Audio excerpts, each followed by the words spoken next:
পিরামিডের সময়কালে মূল্যবান কিছু ধন সম্পদ লুকিয়ে ছিল পৃথিবীর কোনো এক প্রান্তে। এই খবরটি শুধুমাত্র একটি পরিবার জানত, কিন্তু ওই গুপ্তধন পর্যন্ত পৌঁছানো তাদের পক্ষে কখনোই সম্ভব ছিল না, কারণ সেখানে যাওয়ার মতো কোনো ক্লু তারা খুঁজে পাচ্ছিল না। কিন্তু একদিন একটা বাচ্চা ছেলে সেই রহস্য উদ্ঘাটন করতে সক্ষম হয়, আর সে কিভাবে ওই গুপ্তধন পর্যন্ত পৌঁছে যায় তাই দেখব আজকের গল্পে। মুভির শুরুতে বেঞ্জামিন গেটস নামের একটা ছেলেকে দেখানো হয়, যে রাতের অন্ধকারে কিছু বই খোঁজাখুঁজি করছিল। তখনই তার নজর ভিন্ন একটা বইয়ের দিকে যায়। সে বইটি খুলতেই যাচ্ছিল, এমন সময় পেছন থেকে তার দাদা জন এসে দাঁড়ায়। জন গেটসকে বলে, তোমাকে গেটস পরিবার সম্পর্কে সব সত্য কথা বলে দেওয়ার সময় এসে গেছে। আসলে গেটস পরিবারের কাছে পুরনো গুপ্তধনের রহস্য লুকিয়েছিল, এই জন্য বেঞ্জামিনের দাদা তাকে এই রহস্য সম্পর্কে বলা শুরু করে। সে বলে যে আজ থেকে অনেক বছর আগে, অর্থাৎ রোমান এবং পিরামিডের সময় এক ধরনের ধনরত্ন ছিল, যেগুলো হঠাৎ করে উধাও হয়ে গিয়েছিল। তারপর কয়েক হাজার বছর পর সেই ধনরত্ন টেম্পল অফ সুলেমানের সরাইখানায় পাওয়া যায়। আর যারা সেই ধনরত্নগুলো খুঁজে পেয়েছিল সেগুলো দেখে উপলব্ধি করে যে ওই ধনরত্নগুলো একটু রাজ্যের জন্য প্রয়োজনের তুলনায় অনেক বেশি রয়েছে। তাই তারা ধনরত্নগুলো সেখানে নিরাপদে সংরক্ষণ করার বিষয়ে সিদ্ধান্ত নেয়, আর একসাথে মিলে শপথ নেয় যে তারা সবাই এই ধনরত্নগুলো নিরাপদে সংরক্ষণ করে রাখবে। এরপর 100 বছর পর সেই ধনরত্নগুলো সেখান থেকে ইউরোপে নিয়ে যাওয়া হয়, আর সেখানে প্রায় 2000 বছর পর্যন্ত লুকানো থাকে। এরপর যখন ইংল্যান্ড পুরোপুরি ইউরোপ আর আমেরিকার দখলদারিত্ব করছিল, তখন সেই ধনরত্নগুলো রক্ষা করার জন্য সেগুলো আবার লুকিয়ে ফেলা হয়, আর সেগুলো খোঁজার জন্য কিছু ক্লু রাখা হয়। চার্লস নামের একজন বয়স্ক লোক ছিল, যে নিজের জীবনের শেষ সময় পার করছিল। সে ধনরত্নগুলো সম্পর্কে একটা ক্লু দেওয়ার জন্য প্রেসিডেন্টের কাছে যায়, কিন্তু প্রেসিডেন্ট ব্যস্ত থাকার কারণে তার সঙ্গে দেখা করতে পারে না। এর জন্য চার্লস সে ক্লু প্রেসিডেন্টের একজন লোককে দিয়ে দেয়। বেঞ্জামিনের দাদা তাকে বলে যে চার্লস যাকে ওই ক্লু দিয়েছিল আসলে সে তার প্রতিমহ ছিল, যার নাম ছিল থমাস গেটস। সেগুলোতে লেখা ছিল সেই রহস্যটি শারুর সঙ্গে সম্পর্কিত ছিল। সেই ক্লুটি থমাসকে দেওয়ার পর চার্লস মারা যায়। শারু সম্পর্কে চার্লস নিজেও জানত না। তারপর বেঞ্জামিনের দাদা তাকে একটা নোট দেখায়, যেখানে একটা পিরামিড আর চোখ আঁকা ছিল। সে বেঞ্জামিনকে বিশ্বাস করায় যে সেই ধনরত্নগুলো বাস্তবেই আছে। তখনই সেখানে বেঞ্জামিনের বাবাও চলে আসে, আর সে বেঞ্জামিনকে বকা দিতে শুরু করে, আর বলে এইসব ধনরত্নের পিছনে আমাদের পূর্বপুরুষরা ইতিমধ্যে অনেক সময় নষ্ট করে ফেলেছে, এগুলো শুধুমাত্র নিছক গল্প। এরপর সেখান থেকে বেঞ্জামিনের বাবা চলে যাওয়ার পর বেঞ্জামিন নিজের দাদাকে কথা দেয় যে সে বড় হয়ে গুপ্তধন অবশ্যই খুঁজে বের করবে। এরপর 30টি বছর কেটে যায়, আর বর্তমানের কাহিনী দেখানো হয়, যেখানে বেঞ্জামিন একজন ট্রেজার হান্টার হয়ে গিয়েছে। সে শার্লেটের কোচে নিয়ে বন্ধুর সঙ্গে কয়েকজন বন্ধুকে নিয়ে উত্তর আর্কটিকায় পৌঁছে যায়। সেখানে তারা ধাতুর নির্দেশক দিয়ে কিছু খোঁজাখুঁজি করতে শুরু করে, আর বেঞ্জামিনও কিছু একটার উপস্থিতি টের পায়, তাই সে দ্রুত বরফ খোদাই করতে শুরু করে। আর তখনই সেখানে শার্লটকে খুঁজে পায়। আসলে শার্লট একটি জাহাজের নাম ছিল। এরপর বেঞ্জামিন আর তার বন্ধুরা জাহাজের ভেতরে পৌঁছে যায়, কিন্তু তারা সেখানে কোনো গুপ্তধন খুঁজে পায় না। তখনই বেঞ্জামিনের নজর একজন মৃত সৈনিকের দিকে পড়ে, যে হাতে একটি পাত্র ধরে রেখেছিল। যখন বেঞ্জামিন সেই পাত্রটি খুলে, তখন সে ওটার ভেতর থেকে একটা বক্স পায়, যেটা খোলার পর সে অদ্ভুত একটা পাইপ দেখতে পায়। সেটাতে কিছু একটা লেখা ছিল। বেঞ্জামিন নিজের রক্ত সেই পাইপে লাগিয়ে সেটার উপর একটা কাগজে ছাপ নিয়ে নেয়, যার ফলে সে একটি ধাঁধা পায়, যেটা পরবর্তীতে একটি ক্লু ছিল। বেঞ্জামিন সেই ধাঁধাটি সমাধান করে ফেলে, আর জানতে পারে যে পরের ক্লু হলো ডিক্লারেশন অফ ইন্ডিপেন্ডেন্স, অর্থাৎ ঘোষণাপত্রের পেছনে রাখা আছে। আর এটা একটি মানচিত্র ছিল। ঘোষণাপত্রটি ইউএসএ সরকারের একটি সরকারি দলিল ছিল। বেঞ্জামিনের একজন সঙ্গী ইয়েন তাকে বলে আমাদেরকে এই দলিল চুরি করতে হবে, কিন্তু বেঞ্জামিন এতে অসম্মতি জানায়, আর এই বিষয়ে তাদের সঙ্গে কথা কাটাকাটি হয়। ইয়েন যেন একদমই পাগল হয়ে গিয়েছিল, তাই সে বেঞ্জামিন ও বাকিদেরকে মেরে ফেলার হুমকি দেয়। এসব দেখে বেঞ্জামিন তাকে বলে যে তুমি যদি এমন কিছু করার চেষ্টা করো, তাহলে আমিও এখানে আগুন লাগিয়ে দেব, তোমার সাথে সাথে বাকিদেরকেও মেরে ফেলবো। কিন্তু ইয়েন এসবে ভয় পায় না, এবং তাদের একজনকে জিম্মি করে সে সেখান থেকে বের হয়ে যায়, আর জাহাজে আগুন ধরিয়ে দেয়, যার ফলে জাহাজটি ধ্বংস হয়ে যায়। কিন্তু বেঞ্জামিন রাইলের সঙ্গে একটি গোপন জায়গায় লুকিয়ে পড়ে, আর তারা বেঁচে যায়। তবে ইয়েন ভাবে যে জাহাজের বেঞ্জামিন এবং তার সঙ্গে রাইল মারা গেছে। তাই সে পরের ক্লু চুরি করার জন্য সেখান থেকে বেরিয়ে পড়ে।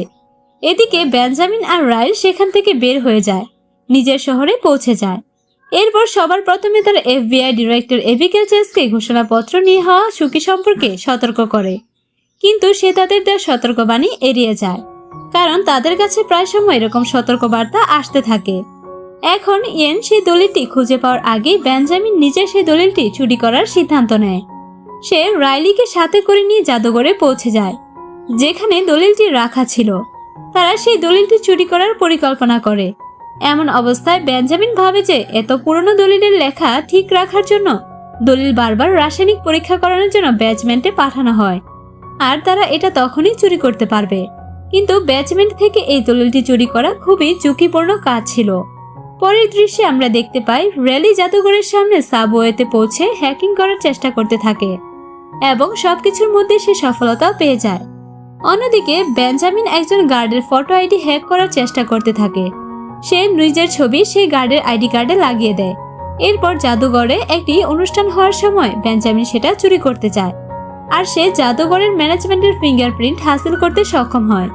তখন সেখানে পেছনের রাস্তা দিয়ে ইয়েনও সেই দড়িটি চুরি করতে চলে আসে।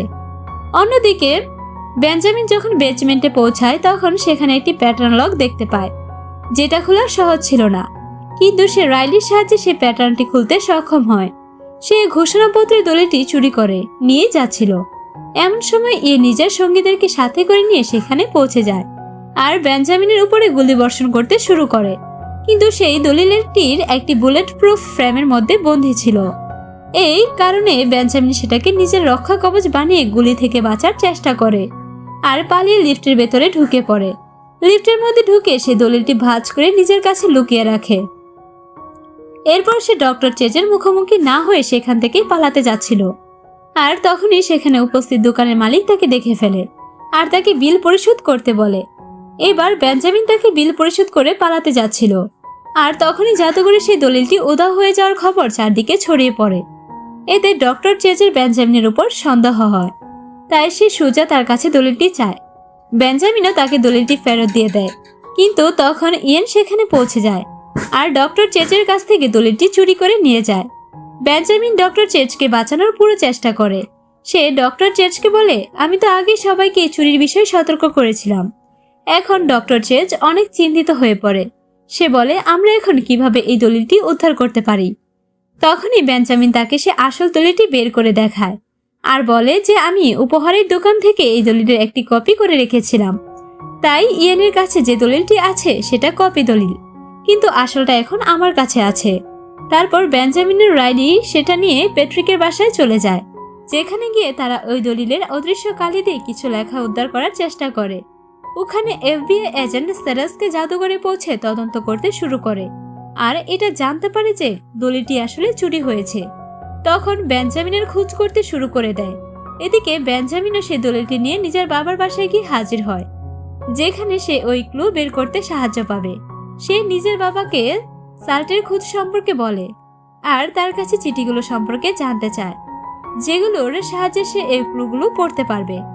এতে তার বাবা বলে যে আমি তো সেই চিঠিগুলো ফ্রাঙ্কলিন ইনস্টিটিউটে দান করে দিয়েছি।